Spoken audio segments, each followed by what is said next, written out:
Cristo segundo São Lucas.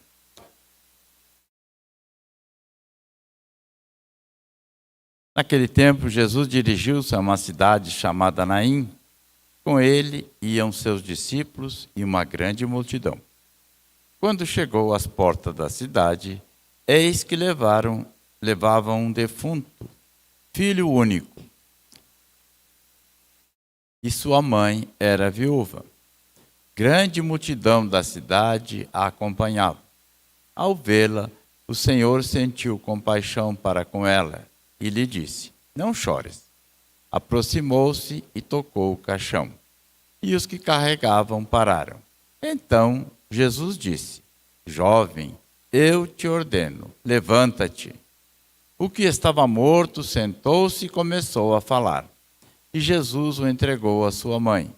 Todos ficaram admirados, com muito medo, e glorificavam a Deus, dizendo: um grande profeta apareceu entre nós, e Deus veio visitar o seu povo. E a notícia do fato espalhou-se pela Judéia inteira e por toda a redondeza. Palavra da salvação.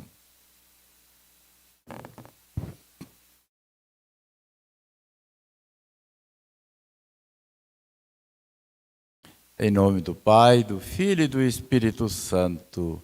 Meus irmãos e minhas irmãs, que o Senhor vos dê a paz.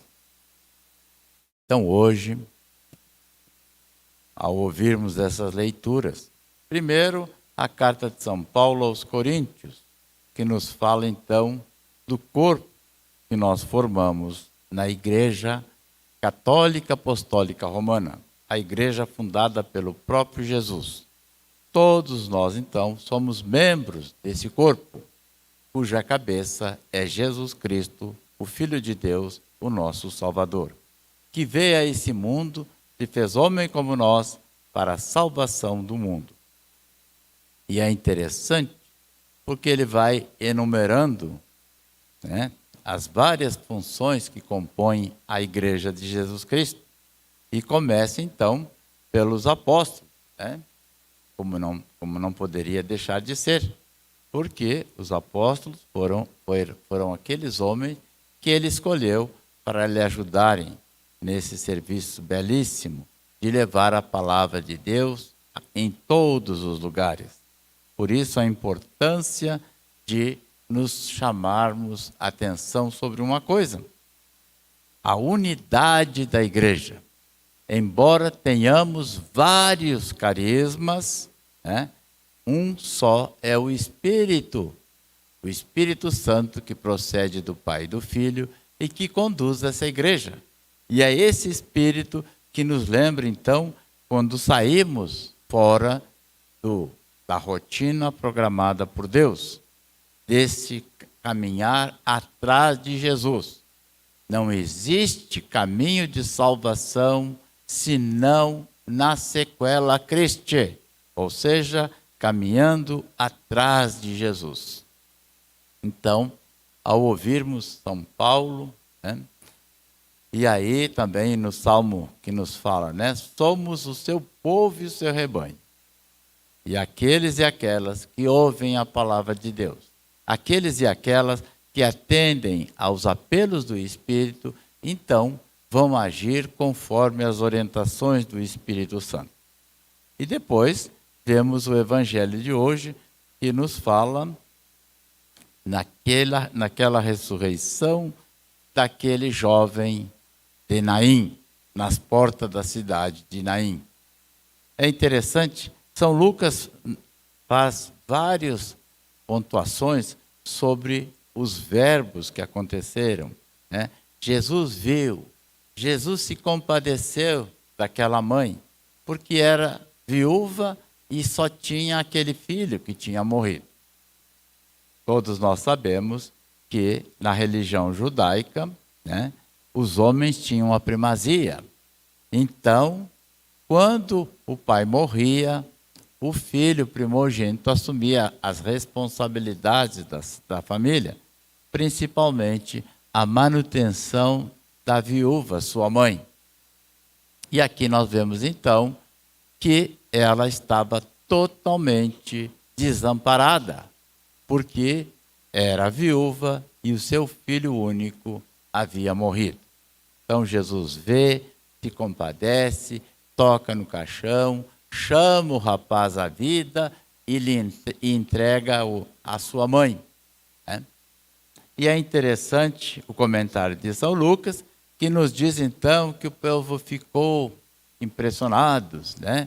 E diziam então que Deus estava no meio do povo, que Deus tinha vindo visitar o seu povo, e a notícia se espalhou por todos os tempos. Eu queria fazer um comentário a respeito, né, do que está acontecendo hoje em dia. A pergunta seria: será que nós, que dizemos que somos católicos, apostólicos, romanos, estamos ouvindo a palavra de Jesus? Até que ponto nós estamos nos preocupando com as viúvas, com os órfãos, com as pessoas abandonadas da nossa sociedade, que não são poucos, né? Às vezes, quando eu falo, tenho certeza que muitos têm vontade de dizer fé, mas nós não somos responsáveis pelo que está acontecendo na nossa sociedade. Né? Será que nós não somos responsáveis? Claro que somos. Se nós somos batizados, né? Se nós somos filhos de Deus, chamados à vida por obra e graça de Deus, né? Tudo que temos e somos por graça de Deus. Tudo nos foi dado gratuitamente. E o próprio Jesus se fez homem como nós para nos ensinar a repartir, para nos ensinar a acolher, a ter misericórdia, a ter compaixão daqueles e daquelas que sofrem. Por isso, vocês têm vindo a falar sobre a nossa sociedade, com tantos problemas que está enfrentando. Mas o principal é a não audiência da palavra de Deus. Sem ouvir a palavra de Deus, a pessoa não se converte. Sem conversão, a pessoa se torna neutra. Ou seja, não estou nem aí para o que está acontecendo com os outros. E é interessante, porque se não praticarmos o amor e a misericórdia que Jesus veio nos ensinar, nós não podemos estar esperando que no fim da nossa vida, quando formos ressuscitados para o julgamento final, então estarmos preparados para que Jesus possa nos dizer: vinde benditos de meu Pai, para o reino preparado antes de todos os tempos, porque eu tive fome e tu me deste de comer. Eu tive sede e tu me deste de beber. Eu estava nu e me vestiste. Eu estava doente no hospital ou na prisão e fostes me visitar. E aí então nós seremos cheios de esperança. Aliás, nessa hora não precisamos mais de esperança. Nessa hora precisamos apenas da fé, que ouvindo Jesus nos conduziu no seu seguimento e fizemos tudo aquilo que ele esperava. Por isso, então, temos a certeza que vamos para o banquete eterno. Hoje também comemoramos esse grande santo e doutor da Igreja, que foi nominado por seus contemporâneos de Boca de Ouro, porque falava sobre as Sagradas Escrituras, com a precisão de quem está envolvido pelo Espírito Santo, com o amor, com a coragem de quem está a serviço do Evangelho. Coisa que hoje em dia nós precisamos muito, de muitos homens e mulheres corajosos para proclamarem a palavra de Deus e viverem para serem exemplos de seguimento a Jesus Cristo, nosso Salvador. Louvado seja o nome de nosso Senhor Jesus Cristo. Vamos ter aquelas nossas